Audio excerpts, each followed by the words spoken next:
It's, if that doesn't give you performance anxiety. Hi, everybody. Every time you post your StreamYard and you're shooting your video, when it comes up the time for it to let you to start shooting the video, it always says, it's showtime.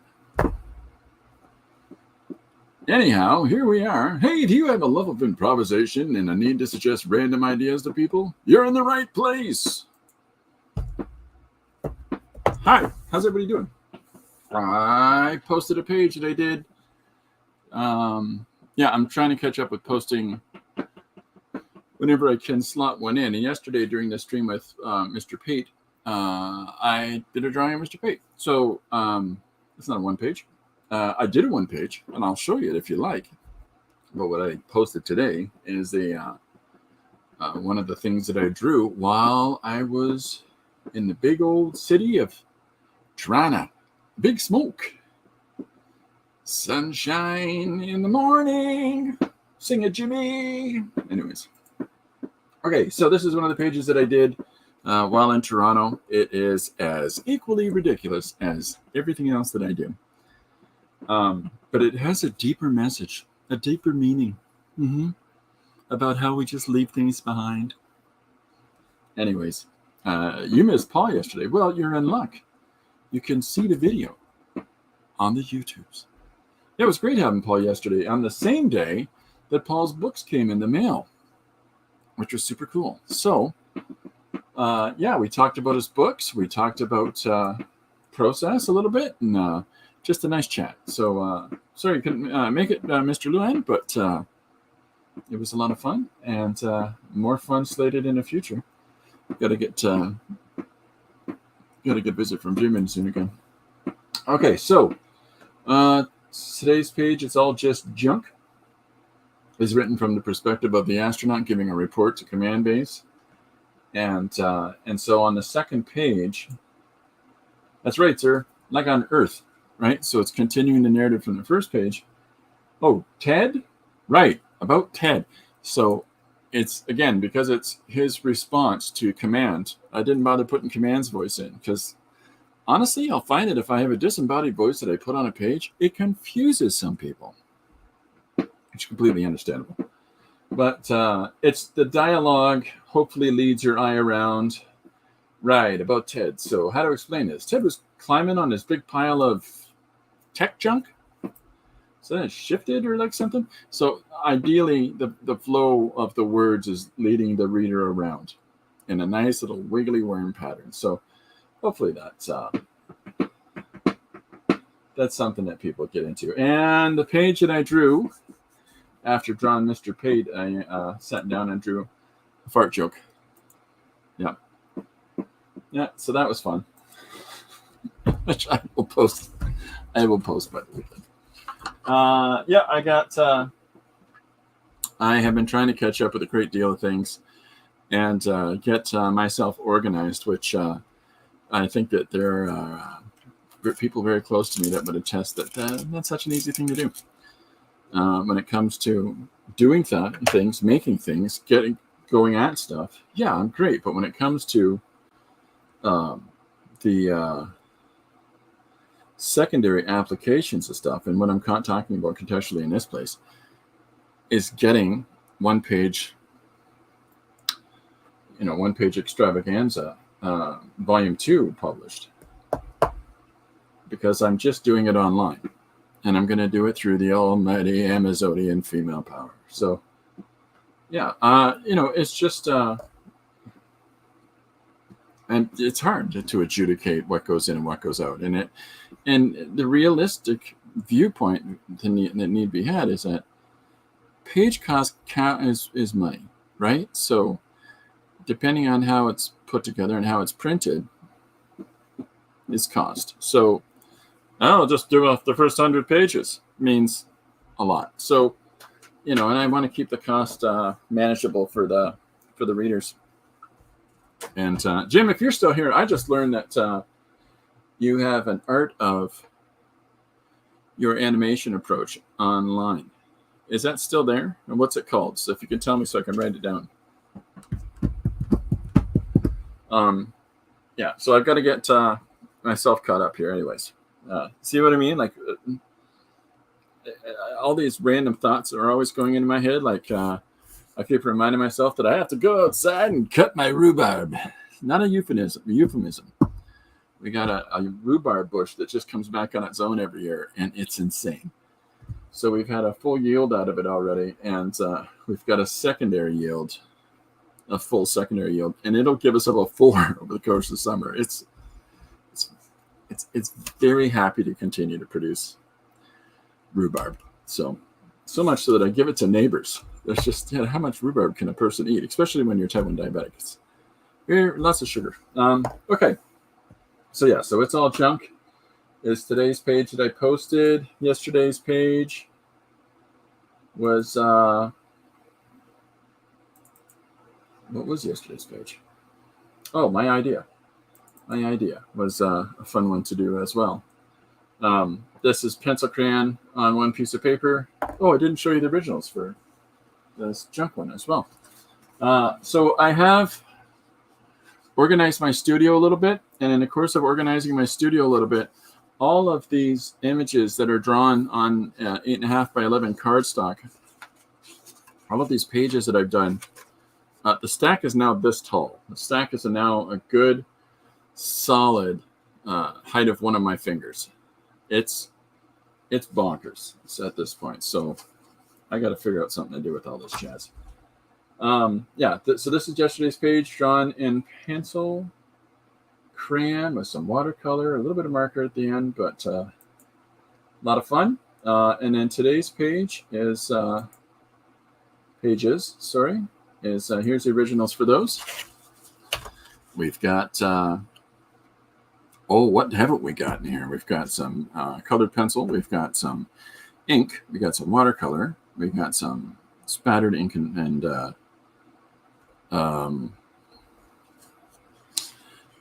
gel pencil, white gel pencil. Some ballpoint pen is in this one. A little bit of chenille, a little bit of chamoisel. A little bit of hearts and pepper incorporated. So, yeah, this was a lot of fun. This is stuff I was started drawing on the train when we were driving to and from the Big Smoke. So that's the originals, and they joined the pile. I've got to figure out something to do with this. I think that maybe I should start posting them on my ineffectual website. But I'll show you the pile. Pile's ridiculous. This is the pile. When I say the pile, there it is. The pile is like I said this, and I said it was this, and it is this. So that's I don't know how many pieces of paper, but a lot. So we'll be figuring out something to do with things. Geez, guy, take it easy. You draw too much. What's your problem? All right. Well, we haven't got time for that list. So I wrote down, I looked in the book 2 minutes ago because I find it's ineffectual use of time when I sit here and go, which should I draw today? So I just opened the first page and picked this one out. Jockey on horse, action to the left, head is light brown, jockey leaning on the neck. Now, normally I don't take this much direction. Jockey on horse, action to the left, head is light brown, leaning on a neck. It's just descriptions of a page as opposed to an idea. And normally I don't do that, right? I'm a fussy monkey.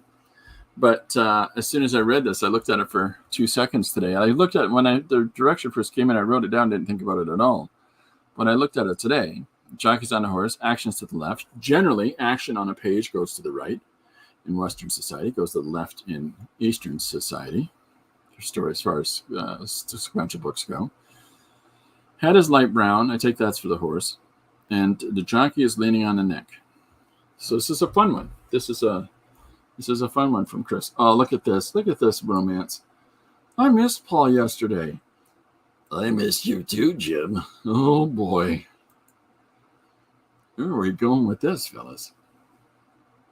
All right, I think I'm all caught up. Okay, so anyway, so with this suggestion of visual image, which is just, again, here it is. So I'm going to use it as a launching pad to do a page. I just generally think that the way that the ideas come to me doesn't necessarily work out to be the way I do. So I've got a brown color erase pencil. Let me tell you something about color erase pencils. They generally aren't color erase. They're generally just hard lead pencil crayons. Okay, so I've got found a picture of a horse. A horse, of course. If ever there was a horse. Anyways, so I just thought I'd draw the horse with a head of light brown moving to the left. That's the suggested idea, right? Which is fine. It's fine. We're going to work with it. So, yeah, so I'm just catching up and finishing some stuff off. I realize here's the problem, and it's a problem that other people are going to say, shut up. But the problem is being really productive. But there's one thing that I'm actually suffering a bit of burnout on. And the reason that I'm suffering a bit of burnout on it is because with the comic publishing thing that Lori and I have been doing since 2015, Lori and Tristan and I, sorry, Tristan's our third part. I want to cut her out. She's a main integral part of stuff. But we've done 70 some odd books. And I'm kind of burnt out of doing them. And I recognize that the method that I had in place doesn't work anymore. It just doesn't work. It just feels so limited at this point that I think that what I'm going to do is approach a different format. And I've already talked about this before, and I've already assessed all this. And so that different format is just going online and entering into the wilder world of comic-y, artsy-fartsy goodness. Oh, album of the day is The Hives, your new favorite band. That's the name of the album. But you listen to them, listen to that album, it might be. They're a lot of fun.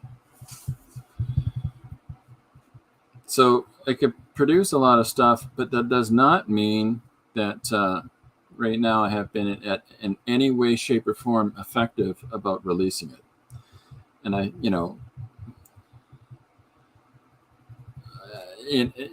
it's a little, there's a part of me that's like, come on, get it together, Runsman. What are you back when I was a girl your age, we did things differently. I don't know what it is. There's just something about having made X amount of those efforts over time, and then you look at it and go, well, there's another one, but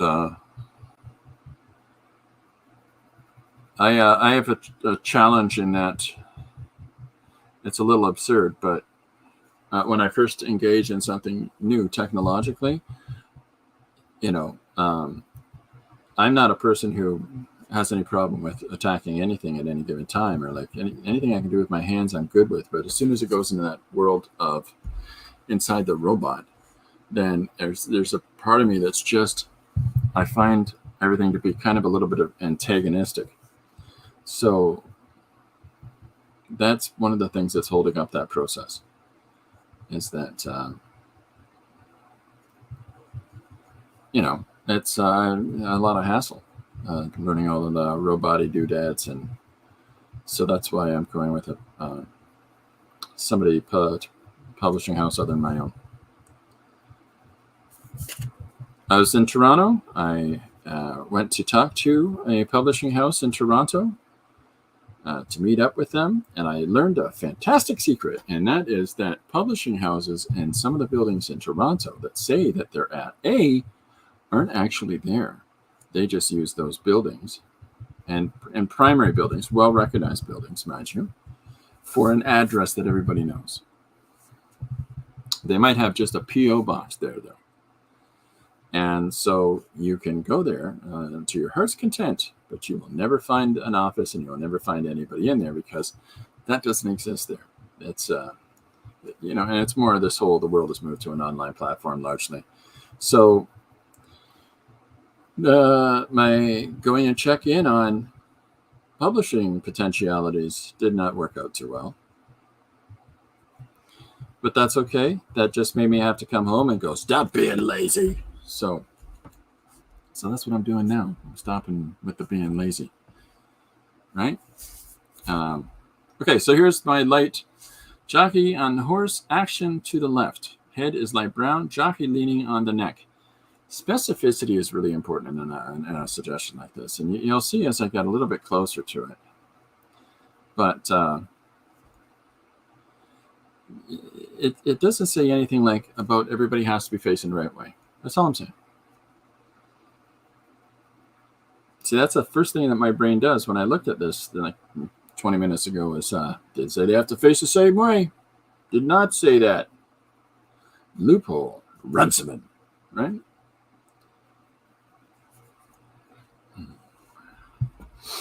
What else we got? Oh, it's somebody said something here. It's not only publishing houses, tech, real estate, and others do that too. Virtual offices.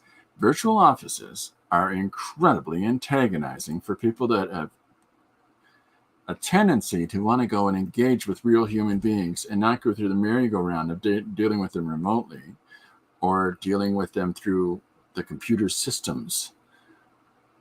Right? So brace yourselves. It's going to get worse. But yeah, I found that, hey, when you walk 8 blocks and down the heat in downtown in the city, you tend to hope the place is there. You know what I mean? So it was only 8 blocks, and I plan my trips along. So I do multiple things in a line and like in a path or a loop, right? So it's not like I just went there, because if I just went there, I would have burned that building down. Well, maybe not. I would burn a building down. Which one? No, I wouldn't have burned that one down.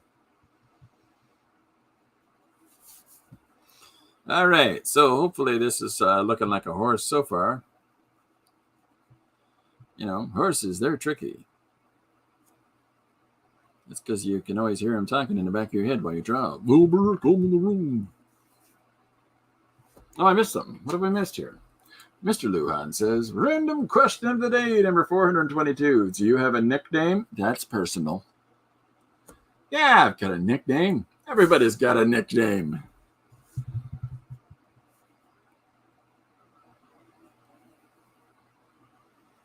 Will I tell you? That's a whole different thing.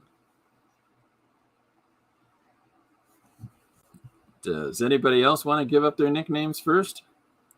Will I try to imagine up a really cool one for myself? Because my nicknames suck.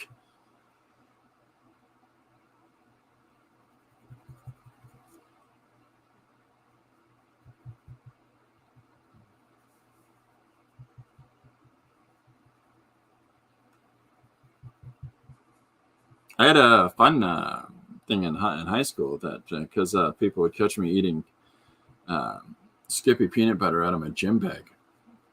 They would, hey, Skippy, man, you're Skippy. Yep, good enough.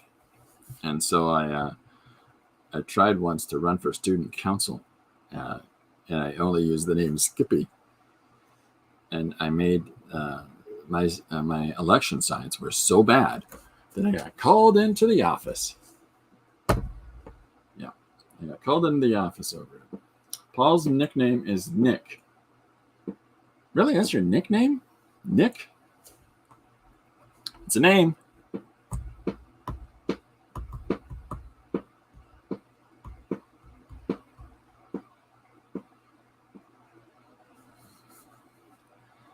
My friends call me El Conquistador.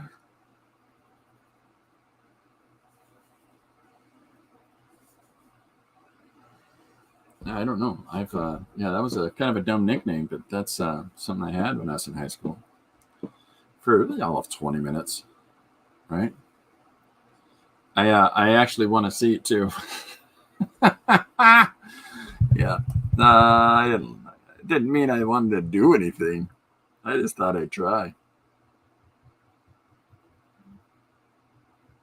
It's a fun thing when you go out for an election and realize really quickly you're not a joiner. So it's Big Chris to differentiate from Little Chris, who's my brother. Yes, yeah, that is the principal one I get called all the time. Big Chris. I get it. You know, hey, Big Chris over there. Yeah, that's constant. That's. Thank you, Malcolm. It's funny. I never thought of that as a nickname. I actually thought it was my real name at this point.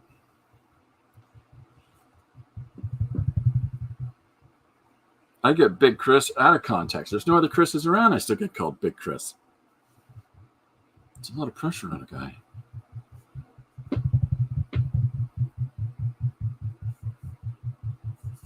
I am going to have to pull this paper over a little bit because I'm running out of space for the nose.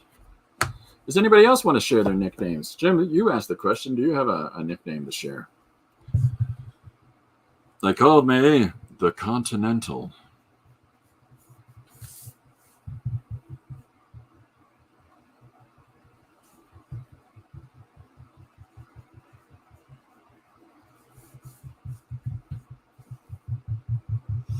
I don't know if I'm even drawing the right kind of horse. I found a picture of a horse over here that I'm using. So, but I'm going to have a lot of fun with that jockey in 2 seconds.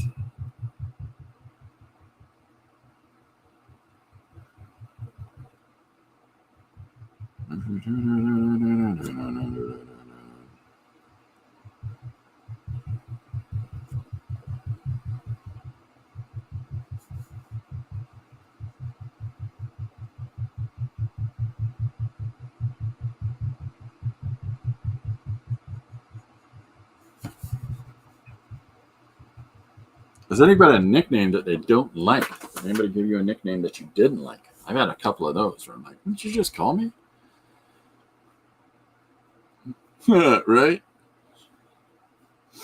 I get Runcie a lot. That's I get Runcie. I don't really care one way or another for Runcie. My wife even gets called Runcie. Jim says, when Jennifer Lopez first came around, they called you J. Lou? Ow! Did you sing the songs? I would have started butchering your songs for that. For the life of me, you put me at gunpoint. I'm a dead man. I couldn't tell you a J Lo. I said J Lo. J Lo song to save my skin.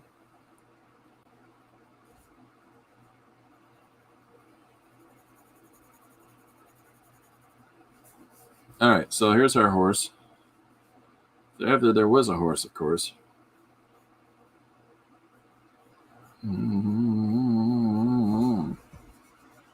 Got a bunch of things to send out tonight. Very excited, very behind the wheel here. Driving in the wrong direction. Now we're behind the wheel, going in the right direction. So that's good. That sounds good. It's important that you head the right way. You know what I mean?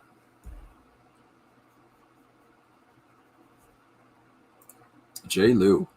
Did you like being called J. Lou? Was there a part of that name that made you go, I love it?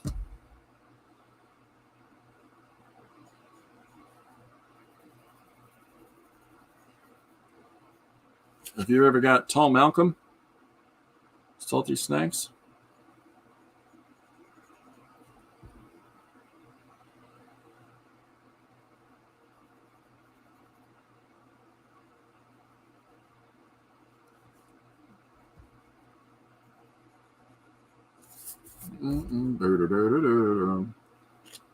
Now I'm listed in the Queens of the Stone Age.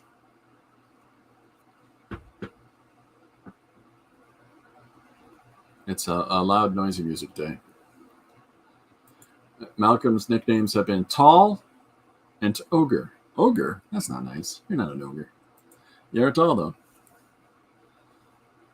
Malcolm's so tall that if we were in the same room, I'd ask him to change the light bulb.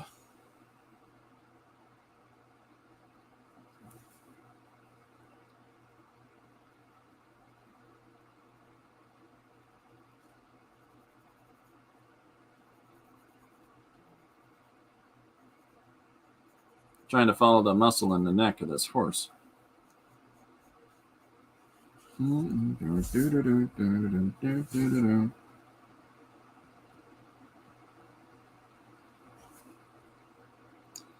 Yeah, it's funny, nicknames. Some people legitimately give you a nickname thinking of it as a term of affection. And other people give you a nickname like, right? Because this. And they mean it in a, like, yeah, look, you got a nickname now. But it's, really? Yeah. I don't want to be called Sloth, thanks. I got called Babyface by somebody. J. Lou was pretty funny. I didn't mind it. Josh still calls me that. J Boys! Yeah. Is that right? Did I do it right? Yeah, I did. J Boys. Yeah.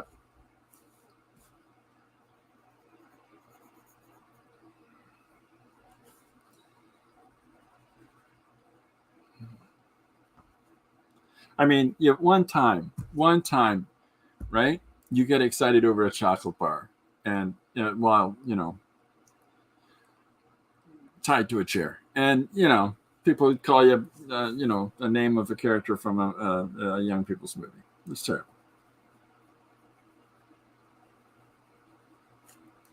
Just be careful. That's all I'm saying. One time I said, "Sloth loves chunk," and that was it.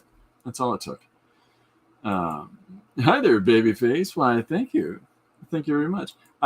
Jim Shooter and I were talking about when we get offered, we were having a bite to eat during the time he was a guest at a con, and we were talking about how when we get offered roles, it's usually as the big, scary, mean guy or the lunkhead assistant, because Jim's like, because I look the way I do. And I said, yeah, I get the same thing. And he's like, what are you talking about? You got a baby face. And I have never felt more ridiculous in my life than being told by Jim Shooter that I have a baby face. So, hello. How you doing, Mr. Hodges? Oh, my Lord, look at all these. PP, Polly P, P-double, P-dub, Poop Paul the 6th. You're missing a really important one there, Paul. You're missing a really important one that's come up of late. I do not have a nickname anymore, but in high school, my best friend called me G-Man.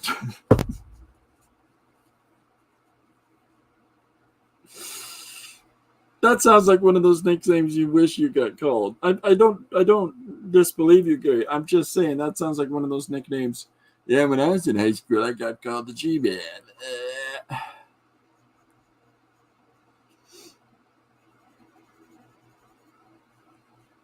I don't doubt you. I completely believe you, G-Man.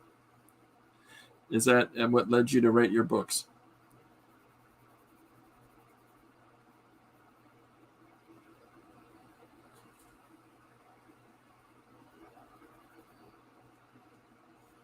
G-Man. Yeah, I had Runcie, Big Chris, Big Guy. Nothing more in my life I've been called than Big Guy. And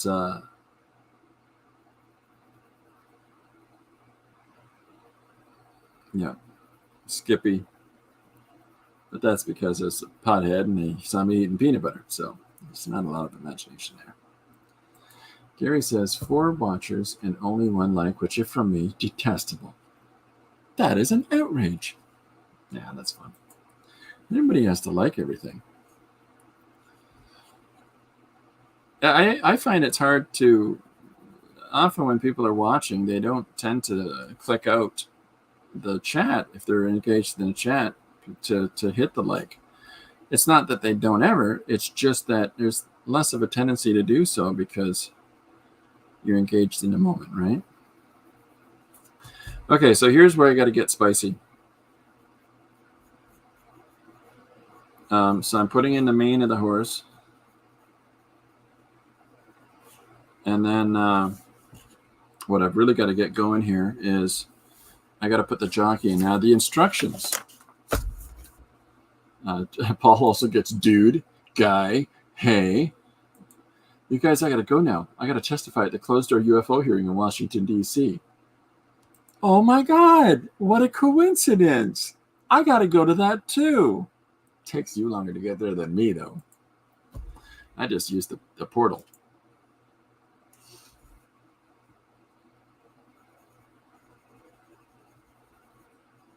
All right, so here's my idea. Jockey on the horse. And again, I usually don't do instructionals, right? Jockey on the horse, action to the left. So we got our horse. Head is light brown. Yeah, that can be colored light brown. Not a tough one. Thanks for coming by, Jim. It's good to see you today, buddy. We'll talk to you soon.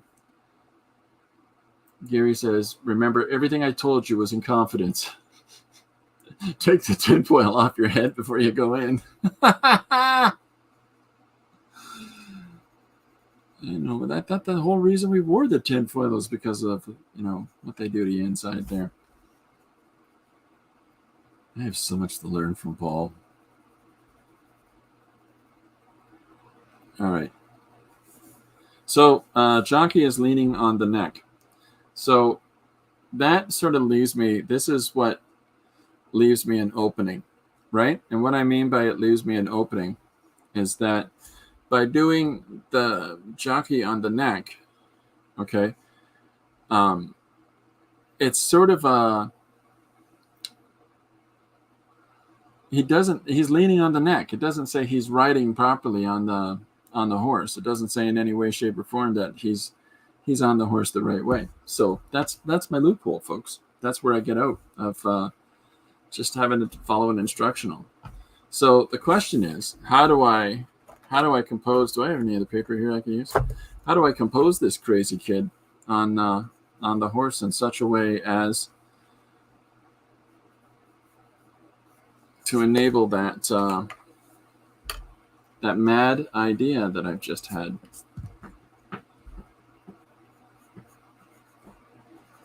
So just get some more. All right. Now, if I've got muscle more like that. What am I missing? Good afternoon, Ransom Million. Oh no. Rachel, I don't know if you just joined us, but people are saying, what's your nickname? What nickname have you been called? I keep getting called Mr. Runciman.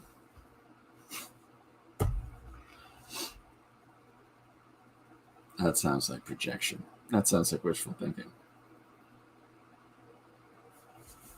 Okay, so here's our furious horse as it's riding, and so now I've got to have the hand around the leash. But the masterful question here is, he's leaning on the neck, right? So how do I have him lean on the neck? If I have his arm, my nickname is Joni. Is that right? That's what you get, Joni? I used to get called Chachi. No, it's not. That's not ever been true. I got called the Fonzie. Never been called the Fonzie. I've been nicknamed Henry Winkler once. No, it's not true.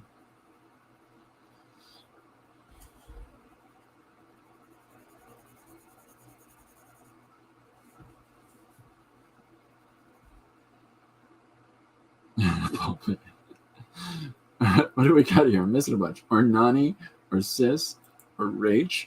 I'm a Runza minion. Is that the one that stuck? The nickname for my family when we're out together and we run into certain friends is Runza Nation.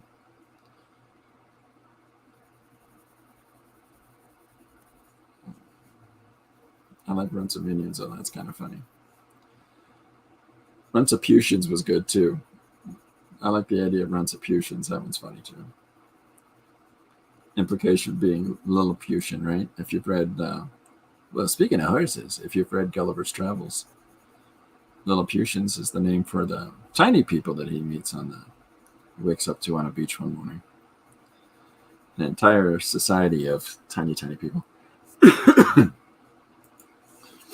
All right, so I got to figure out where the hand is. So look, if here's the horse's head and neck, right? And the leash is, or the rein is here, leash. and I've got his hand here. Now I can have his arm move forward because he's leaning on the neck is the one of the instructions, right? And then what am I missing here? Am I talking about Facebook? No, I'm not talking about Facebook, but I'm going to talk about it now. Rachel did a portrait of me, and if you look at her Facebook page, you can see that the picture she drew me, and it is on the button. I'm in a cage eating a banana. No, it's a nice picture. I really like it.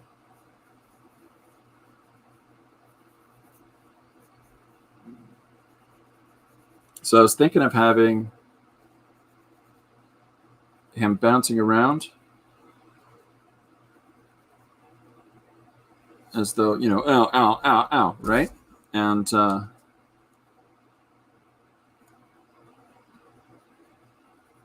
that's the idea anyways, is that he's trying to ride the horse backwards, which would be really, really uncomfortable, right?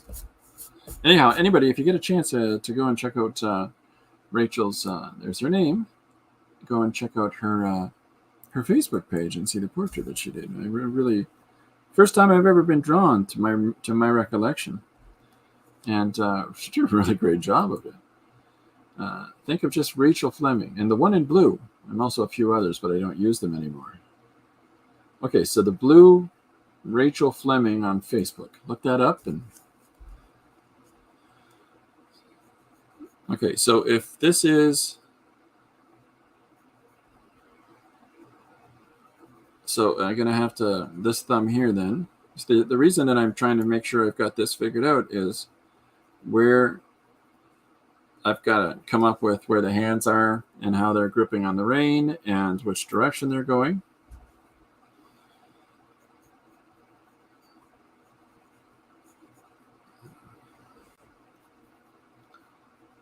Let me think this through here, because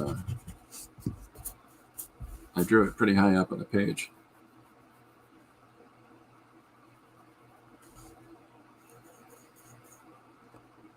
If I've got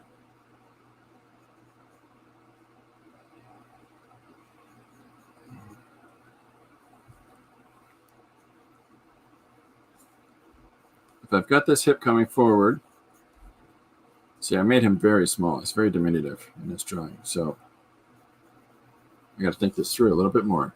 Rachel says, it is the photo of the sweaty woman who returned from a windblown walk and decided it was a good time for a selfie.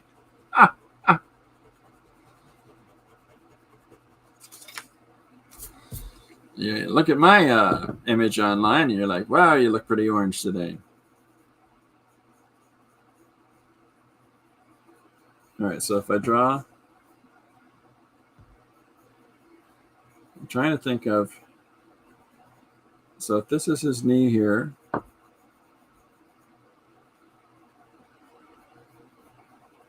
I'm going to kick his leg out. See, scale-wise, I mean, I'm really pushing the diminutive aspect of a jockey because scale-wise, he's a little small, but that's all right. That's all right. We can always blame that on his Lilliputian status as a rider.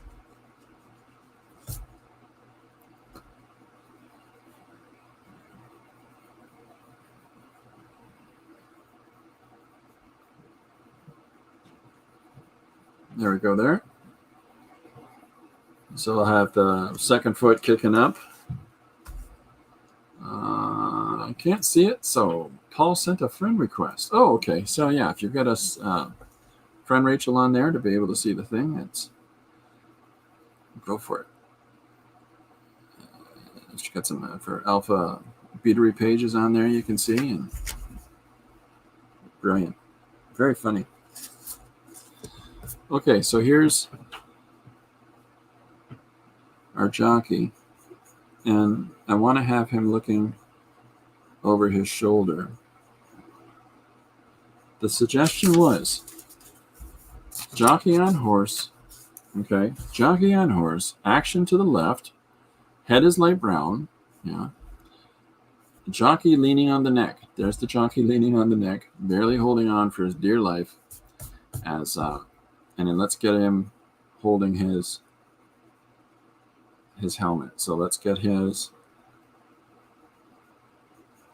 second arm up here. This is probably the most uncomfortable way to ride a horse. There's no way that he is not going to be in pain after this horse ride. But that's the rules. That's the thing that's set out. Those were the instructions. So that's what I'm following. You know, the whether or not it's what was intended, well, I can't help that. But we do our best. We do our best.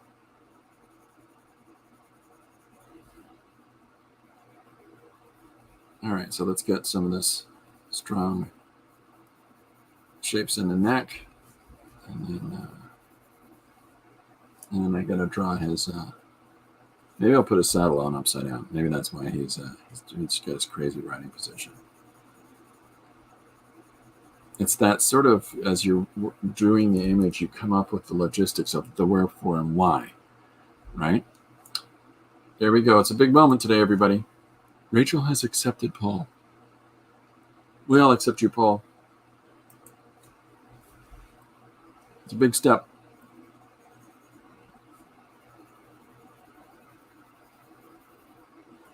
All right, so there's the gist of our horse as it's crashing around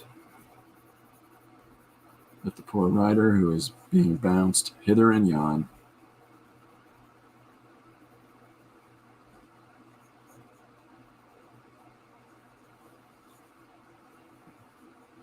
So I think that let's do a little bit of fluting around the boots where the pants are tucked into the boots. And then there'll be the bend in the leather at the base. Wow. Jim's going all the way to Washington today. That's so awesome.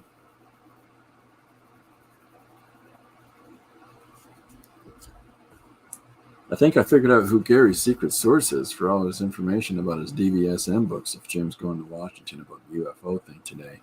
Boy, oh boy, was that ever a giveaway.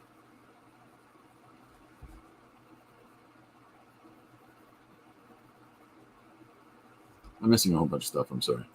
Well, I mostly accept you, Paul. The pantless part was a struggle, but I'm over it. Hey, Gary and Jim. There you go. I think Jim has stepped away to testify at a conference in Washington about UFOs. He might have been joking, but I'm taking that as rote. Okay? I believe Jim. And I believe he wouldn't lie to me about something like that. Hi, Salty. You likely have another name. They call him the Conquistador.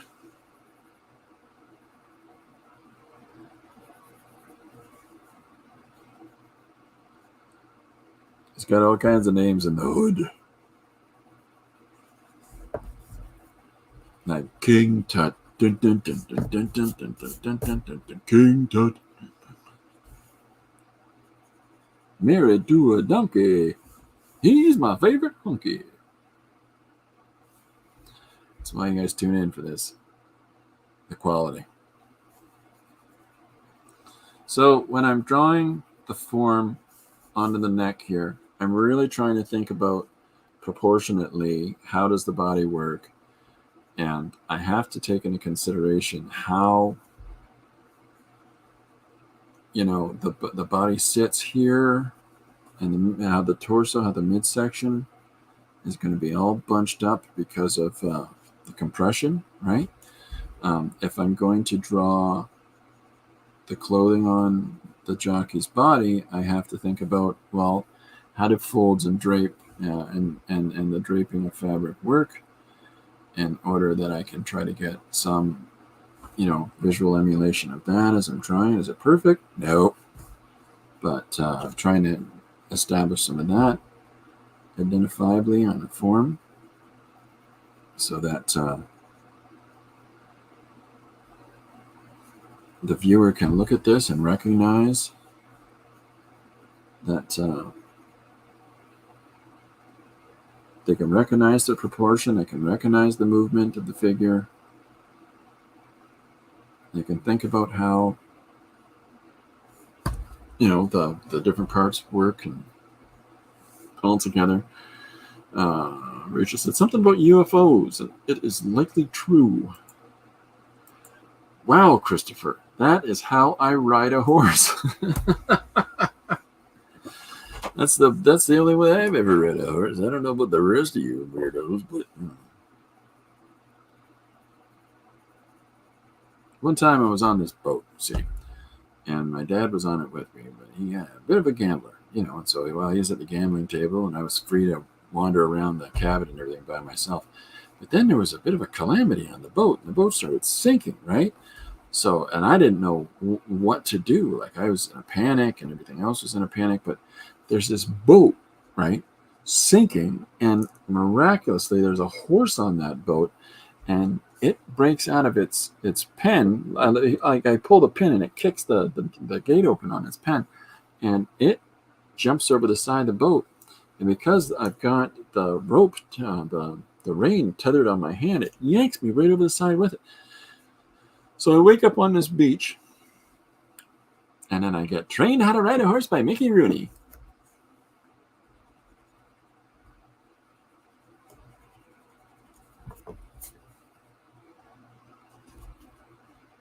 You know the story I'm telling you. It's, oh, Black Betty, dan, dan, dan, oh, Black Betty. No? Something like that. So here's our jockey putting in some fun and interesting lines into his form. Keep the figure moving around, even if he's a static image. You want to have some sense of dramatic tension and action in the form. So there's the notion of it there. And then I've got his hand holding his hat up, right? So I've got to think about, colors. Like, do I have him in a certain colored overshirt from his pants? Which, of course, would be the direction to go in. And this is an eraser I picked up in Toronto, the Staedtler. Looks like a big base pick. This is a great eraser. It really is. It's the same kind of eraser as the end of your average pencil. It really can clean up some pencils, that's for sure. And especially with color erase being tricky ones to really get to remove off the page, which is why I try not to do any breakdowns and just really going for the finish line. For the most part, like there'll be some loose breakdowns, like that's going to be an E, but it's really lightly put on. And the Staedtler does a really good job of taking that up and off. So if you've ever used one of these, super. But if not, try to see if you can find one.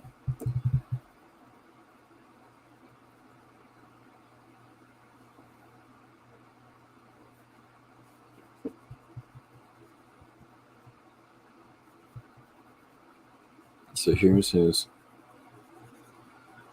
boots, little boots, and a little leather, thin leather at the bottom. Tighten that up. Have I tried the black eraser? Yes, I have one right there. It works great as well. But this, for whatever reason, the Staedtler is lovely. It really works quite nicely. So that is quirky and fun and interesting. Now this eraser I can't figure out how to use because it's in a bulletproof case. See it? Every time I try to use it, it doesn't erase anything. See? Nothing. I don't know how this is supposed to work, but look at it. There it is. There's the eraser. Nothing. I'm just saying. All right, so we've got the jockey. We've got the front part of the horse. So this is basically, short of coloring the horse brown, this is the whole list of directions that I was given for this one-page comic. So, but what the directions have given me is the opportunity to use a narrative on this, to, like an explanative narrative in order to makes sense for the reader about why in the heck is this guy backwards, right? So that's what the suggestion has afforded me. That's why I'm saying there's no bad suggestions. There's no such thing. Even if it's something that's not, a dentist who loves tooth decay, even if it's not like an idea that has that sort of cogent sense of itself, and it's more of a descriptive thing, or it's 3 words pulled out of a bag, or whatever that is.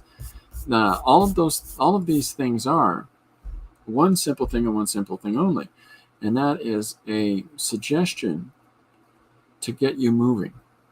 The wherefore and whys of that are secondary, right? That's for your imagination to kick in on and to just take away with it, right? That's the secret. So it doesn't matter what the suggestion is. As soon as you start trying to explore one aspect of this idea, a jockey, right? A horse, whatever it is, then the rest of it starts coming together. Because as you're drawing that horse, there's no way you're not going to sit down and draw a horse and go, now what? Well, along the way, because if you got that level of investment in the actual execution of the image, your juices are flowing, your process is already working, and so even as you're drawing the image itself, you'll start considering things like what kind of movement is the horse got? Is it a gallop? Is it in a fury? Is it sick? Is it making it look like it's jumping? Well, maybe it's trying to throw the guy off of its jumping. Your brain starts kicking in an overdrive. So that's where that starts to come together. This is great. This is absolutely great. That is how I ride a horse. Have you tried a black eraser? Yes, indeed. You have to take the plastic wrap off the eraser. Something like taking the lid off the chapstick. Rachel, I've taken the plastic off of this eraser, and yet when I put it on the table, it still doesn't erase. See? It just, there's the eraser part, but it's got a plastic shield. So when I put it on there, it doesn't work. See? It's very frustrating.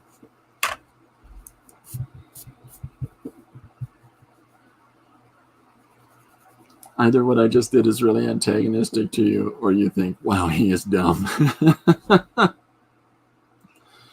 Nice portrait, Rachel. Rachel says, thank you, Paul. It was really hard to get Christopher to sit still or stop talking.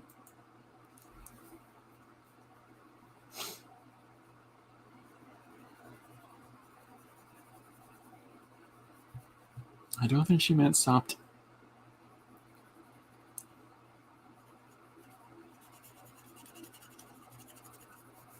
That was a creative choice I went with there.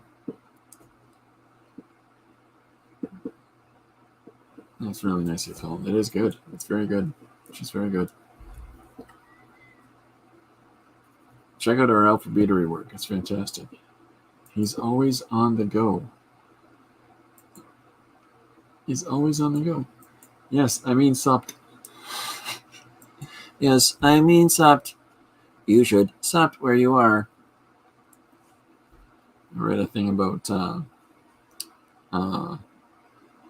AI today, and it gives me all the warm and cuddly feelings, So another thing I can do is have the jock. I'm sorry, what do you call that? They sit on the saddle.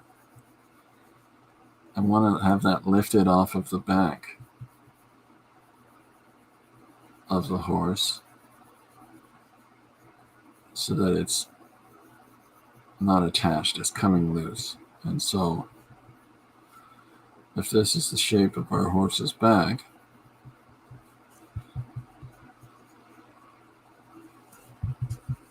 I think about basically what a saddle looks like.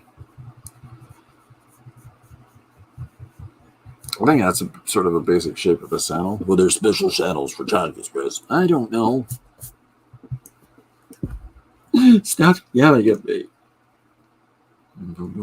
Okay, so I'm going to take a second color.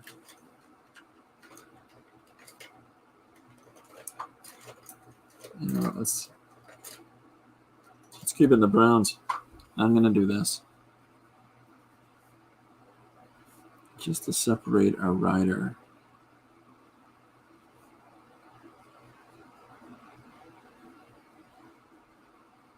Forgot to finish my foot.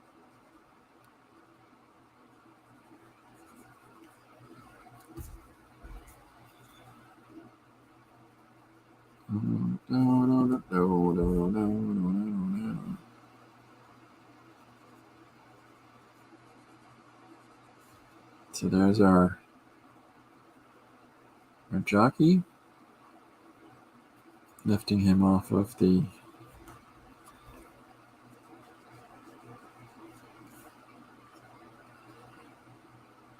horse, and then of course do the outlines on the horse, etc., etc., etc. We'll come back and do that. Not important right now. So yeah, so the idea here is that I want to draw the straps flying loose on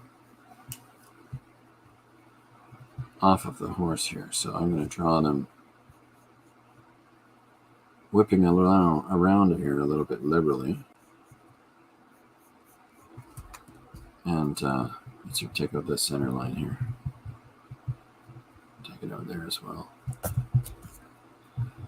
So the reason that I'm doing it like this is to clearly get the idea across that this is unattached, disattached, unattached. And yeah, so that way it makes some sort of sense about why the horse is kind of in a mad gallop and the rider is starting to fly hither and yon. So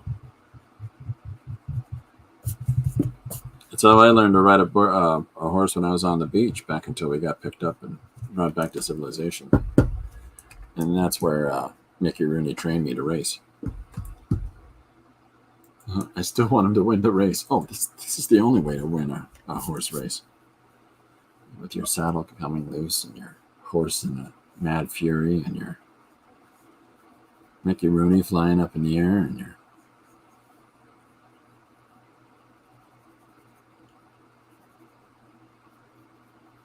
so I don't know what the mechanism is. I'm going to sort of guesstimate what the rider would put their foot in. And then so here's our belt buckle at the end of this. And then of course the other one would be on the other side. Right? But so, and then I gotta get some of that musculature in for the hind section of the horse here as well now.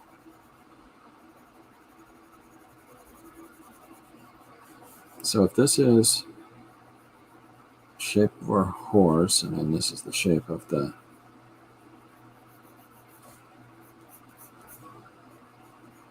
okay, so that's it, the idea is there. Stirrups are wonderful things unless you happen to lose your footing while riding. I've never tortured a horse enough to get on top of one. It would need to be a large horse. So they're very strong animals, yes, but I just can't imagine me climbing up on a little pony. Feet dangling upon the ground over the sides of the horse pony, per se. You could constantly hear its whinnying cries of pain and torture. All right, so there's our jockey flapping around in the wind.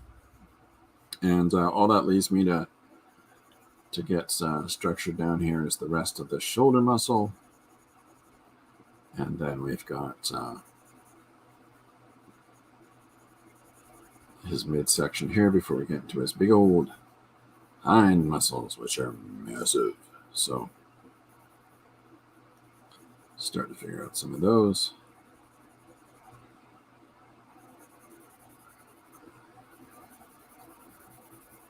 Horses are fun to draw. They're tricky, but if you just look at them as shapes, volumes, forms, give them a go, and you're off to the races. That's what I did there.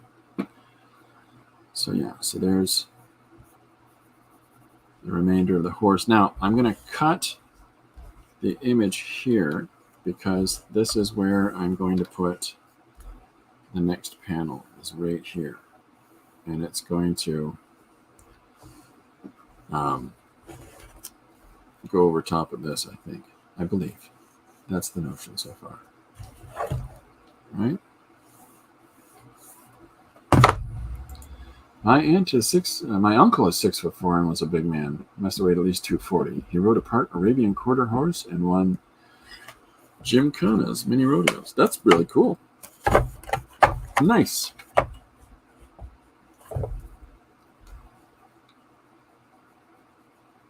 This is Rachel's way of saying, you can ride the horse too, dummy.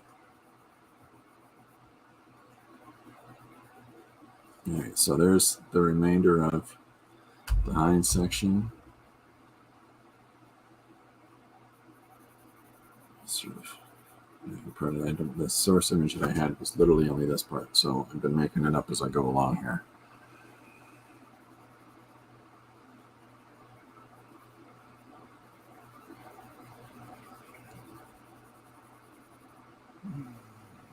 Yeah, that'll do. That'll do.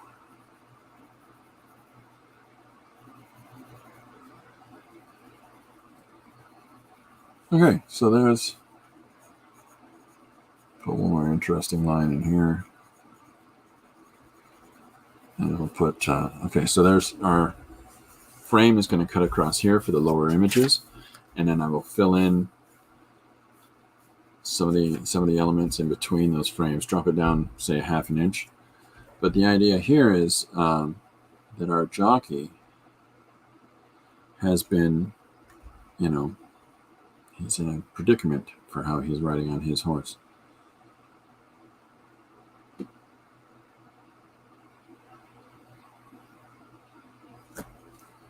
And I've got to have his, what kind of hat is that? Any of you horse people? What kind of hat is it that they wear with the little, is a certain name for this hat or hat?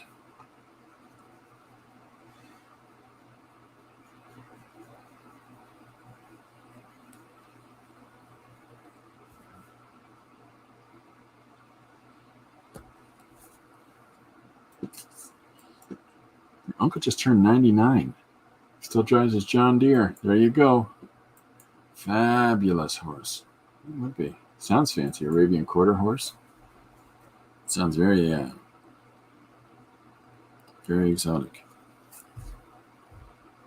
Bearing in mind, my favorite horse is a Clydesdale. I like it. It looks sturdy. Kind of thing I could climb up on a ladder and ride.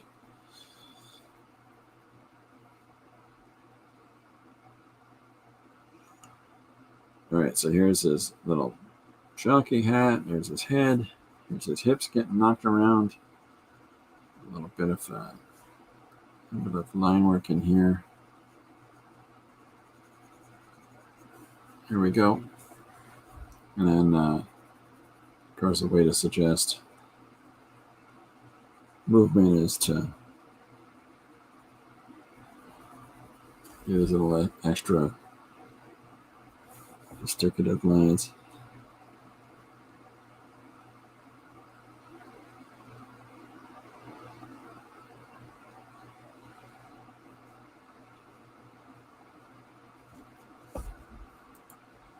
Bruised and battered, but first, yeah. Oh, yeah. He might be first in the race, but he's going to be sore tomorrow. He earned it. Yeah, 104. So some of the texture, some of the line work is just little bits and bobs you're adding to the composition to make it interesting. Now, if you're one of those people that's going to ink all of your drawings, you're clearly not going to put too much intent into the. If you're going to ink it, you got an idea of the lines that you want down. So you're not going to put too much effort into the stuff, like into the marks that you're making for the drawing, because you're going to work those out in your inking process. But if you're having your work inked by somebody else, which many people do for working for companies, then clearly you're going to want to make sure that you've got all the visual information that whoever the inker is has the opportunity to do ink you in the best way that they possibly can. And for that, they really do need the information that you're giving them. So that's the challenge, right? If you're inking it yourself, allow yourself the Coles Notes version of that so that you can get on with the process. If you're not inking, if you're going to, let's say, scan your pencils and change the values of the lines in a program like Photoshop or Illustrator or some other, then allow that for yourself. Allow the availability of, making the lines as legible and readable as you can for when you go through that process. Whatever it is, whatever way you're working, lean into the approach that is the most beneficial to your process. So these emphasis lines that I'm putting in certain spots with a darker pencil is to separate planes as well as to separate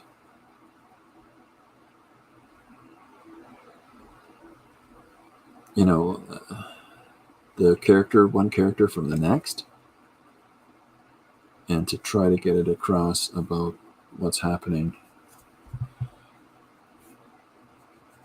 with the movement. So when I put lines on here in the darker value, it's just to suggest that the person is moving up and down, and so we're still getting a sort of halo effect of their body, which was just a moment ago an inch or so higher as he was bouncing on the horse. So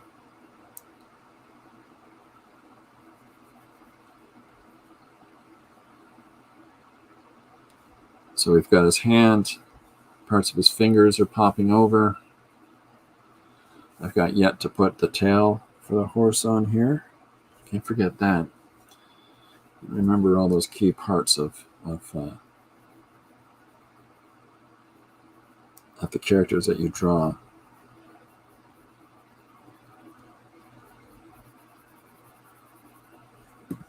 It actually gives a little bit more movement by putting that tail on here at the back, so it's kind of fun. So I thought for the next panel, I'm going to switch to the jockey going, here he is riding a really good racehorse. So that's the idea with that. Yeah, good fun. So what I was speaking to earlier about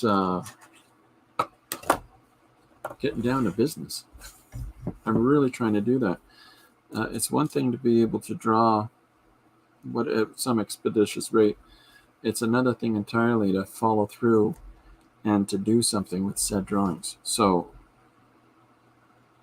I'm in the process to do said thing. It's just some of those choices are economically based, and now I'm going to put a second line here really lightly. And the reason that I've done that is as I'm drawing in these panels down below for the story here, okay, I want to make sure that in order to continue the activity of what's happening up here, so this is going to run to the edge, but every now and then it's going to, in the gap between said panels, like let's just put a couple in, just this, okay? So if I put a panel here, okay, And what's the spacing? There's an inch span. Okay, now if I'm going to put the next panel here, and conversely the following panel to that is there, this is what I'm referring to. This is why the secondary line, so that as I'm drawing the detailed information up to here, okay, as we move into this shoulder muscle and the shadow that it casts, the next line, just a little bit down below, carries this image. And if I do that each time across the space, so we'll just do one more, and then we'll set the last panel up like so. Okay, so that means I can now come in and take out my little guideline. Jen and Emmy are just going to be so happy with me using a ruler like a big boy. Anyways, that's why my friends call me Whiskers. It's my nickname for today. Okay, so I'm going to finish off these muscles and forms. And so as I carry through here, what have I got? I've got this muscle form coming through here, and as it moves up in over the tummy area, and then this hind legs move like so. So that tells me that when I'm coloring now, and I like the color, so that tells me when I'm in the process for the coloring of this page, what I want to take into account is that this panel runs like so.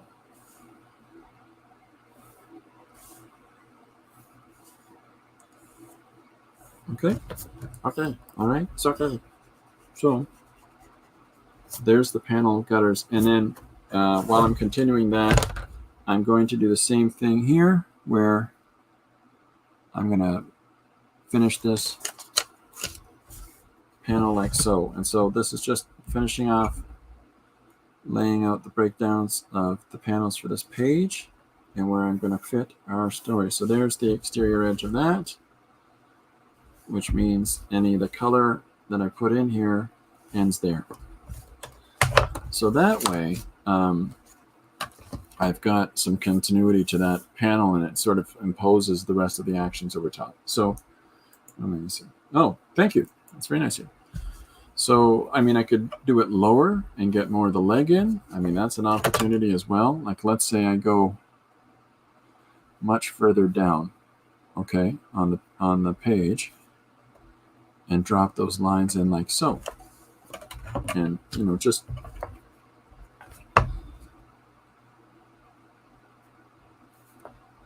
so if I take these lines back out again, as best we can.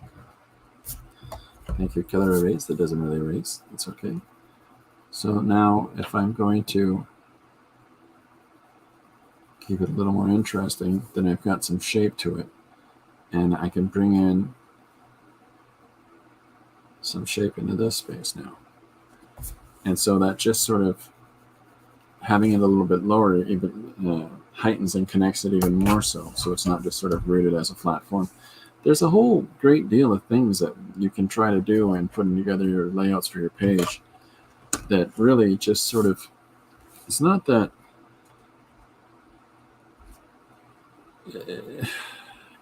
I drew a lot of books sticking with square rectangle format before I started realizing that I can have open-ended panels and I can have different ways of layering those panels one with the other that changed the game for me. So, I mean, honestly, I could put this over top of here so that I could really enhance, like if I pushed this movement in the horse like so, right? And then I have and I continue this across. Okay. See, these are the sort of things you adjudicate as you're in process. So if I run this line across here and then take out this one now. And if it doesn't clean up enough, you can clean it up in once you've scanned it. But so now that I've got that, I can fill in these forms, and it gives an even more heightened sense of form and movement, right? So it's those little decisions for you to make in process. I find that when people just lay things out in advance, and this is what I'm sticking to, either they're a seasoned enough professional that can, when they're plotting that page out, they can account for a lot of these decisions along the way, or you'll find that it affects the page. You'll find that it affects the finish. So now I've got this panel sitting in behind our action at the top.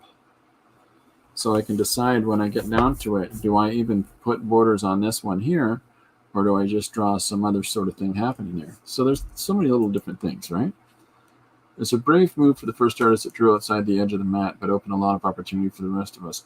Yeah, there's a lot to be said for pushing the confines of form. And when somebody says, well, those are the rules of how you do it,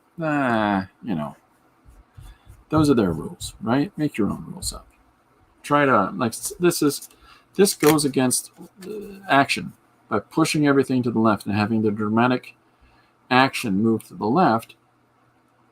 This, but you're definitely right on your point, Rachel. But having everything move to the left is a mistake, because unfortunately, in the Western world, we read from left to right. So, but what we've done instead is that by having these lines pushing the movement this way, okay, and then I carry that with the body, we got the same scoop. See, so now we've got these undulating lines that are moving, making action move in this way, even though the horse is going that way. And, if we look at it from the bottom with some of the musculature that I've put in here, and I've carried that forward, there's another shape of it there. There's another shape of it there. So we've done the same sort of movement on the bottom part of that panel. So even though it's moving from to the left instead of to the right, and it breaks that rule, it's not really.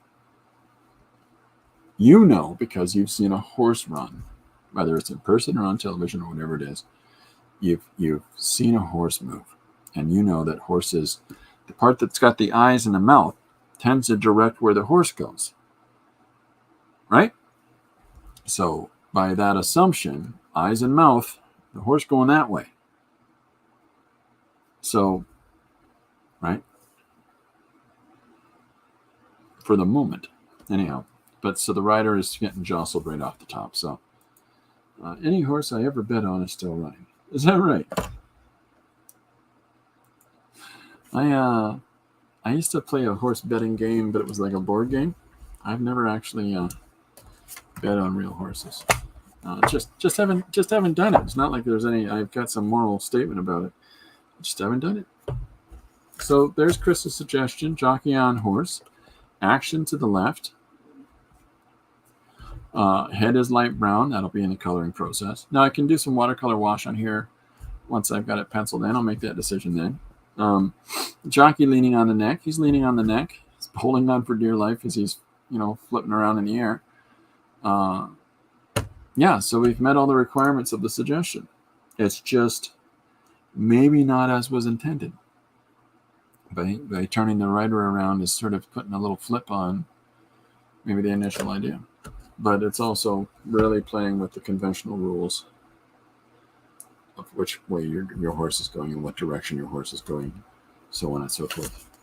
And then because I'm not going to bother with inking this whole thing, and I'm going to scan pencils and do some effects to it after, I can put in a little bit more details here that I'm not going to spend a lot of time fiddling about with.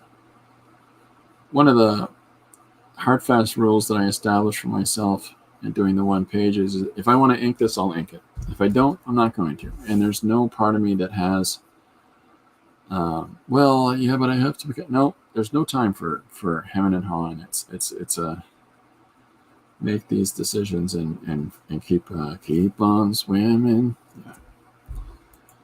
I love doing maybe not as intended. You're very good at it as well. Yeah, maybe not. The thing about open-ended suggestions from people is I've suggested this. And the reason that I generally don't accept when somebody says, well, here's how I want it to look. Okay, it sounds like you want to draw it. Because I'm not going to draw it that way. I'm not that's not a script, and it's not a direction that I'm talking about. I'm talking about the engagement of, do you have an idea you just want to see happen? Or, in a lot of cases, those ideas that you want to see happen ends up being a challenge, right? So, which is really, I'm really quite taken and excited by it. And I have no problem with the occasional draw this specific image, because this specific image isn't an entire narrative, right? And it's a nice little challenge. How do I do that and have it sort of fit and make a little more sense for the rules of how movement in Western composition works? So don't run from those things. Don't when you get those sort of moments. Let me see if I can clean it up with this ruler. Yeah, see, it still doesn't work. Right there. See, it's right there. It's a good eraser. When you get those challenging moments, it's important to see your way around the challenge. I love it a lot. It keeps me hopping, keeps me snapping in. Now, purists are going to look at this and go, excuse me, but horse's ribs. And they're going to look at this and say, because a horse enthusiast or drawing some of horses, there's slight problems in your anatomy. Probably, right? I'm not a horse illustrator. I'm a storyteller. And so because of that, I'm going to take some licenses. Because at the end of the day, the more we get caught up, if it's recognizably, hey, that's a horse. Okay, good. Moving on. If you've got that recognizable aspect of the horse, you're there. You got a good start. And then from that point forward, it's just moving on with the narrative. Is the scaling perfect? No, the jockey's probably a little bit small, but you get the idea. It's a jockey, right? So that's the things to consider when you're working on an image, especially if it's an image as suggested by someone else. Consider efficiency, consider efficiency, and think about how do I go about getting a thing recognizable and move forward from it. Now, if you want to be incredibly photorealistic and to stay really firmly grounded in, not stretching any lines and not exaggerating anything and having astute and proper depictions of things as they actually look and function in the world, that's 100% great, because there's a percentage of that I do in how I draw. But that's the challenge in any creative process, is your comfort, your ability to stay with your process, or to allow yourself growth while staying in your process, would be better to say, because the next person is not going to either have the facility to do things the way that you do, or the experience or education, or the next person isn't going to have any of the want to do things, and when other people are, especially when other people are more fastidious about all the specifics and the details. There's fantastic differences in a lot of the friends that I've known and have come to know through these streams that have very different styles of work, and at the same time, all of them fantastic storytellers, and all of them fantastic creative and artistic abilities, but very different, right? And I think that's fantastic. I'm a big proponent of that. So I think I might wrap it up for today. We're about an hour and a half. I think. We're about an hour and a half today. Thank you, everybody, that's come and joined in. I'm going to have some more fun with this, with announcers and other shots of the track, and as the horses are moving around. I'm sorry, I'm missing stuff here. If I'm copying a picture, I go for accuracy. If it comes from my imagination, anything goes. Excellent. There's if I work from a source image, I always at a certain point put it away and go off. And oftentimes I can make it not be as good as it could be representationally, but I'm trying to pull a little with it. But like I said earlier, there's no right, wrong way. A friend of mine does really primitivistic drawings, and he has horses, and it's almost just shapes and the simplicity of the construction of it. And yet, I know that's a horse. That looks great, right? So it's wild. It's all over the place, and is the story being conveyed? Is the reader being carried along in the momentum of the story enough that they go horse and keep going? That's the crux, I think, of what I'm trying to figure out. Some degree of representational drawing, some stylistic approach, sure, but how can I convey the idea of the story the best? I'm going to post this page for Friday, but I'm going to pull up. This is a page that I did after talking to Paul yesterday, and this is a simple fart joke, and the whole point of it is all these people laughing and all these people carrying on in each of these panels is meant to look like the emotional expression of the individuals, that they're all laughing in wildly different ways, but it's a fart joke, right? And the thing that I'm trying to convey here is, pretend all you like, you've done it at least once, right? Fart joke, ridiculous nonsense. So with things like that, with what we've been doing today, that's the underlying reality of what I'm trying to do. Oh, Philip, hello, and how are you, sir? I'm so sorry, and you're coming in just as I'm jumping off. But it's really great that you have. It's a short one today, so you can just click on the video now and watch it from the start. But no, I appreciate you jumping in. But that's going to be it for me for today. I'm going to come back tomorrow at 2:00 as I usually do. I'll see you then. In the meantime, keep working on whatever you're working. I'd love to see it. But have a great day, everybody. Bye for now. See you tomorrow.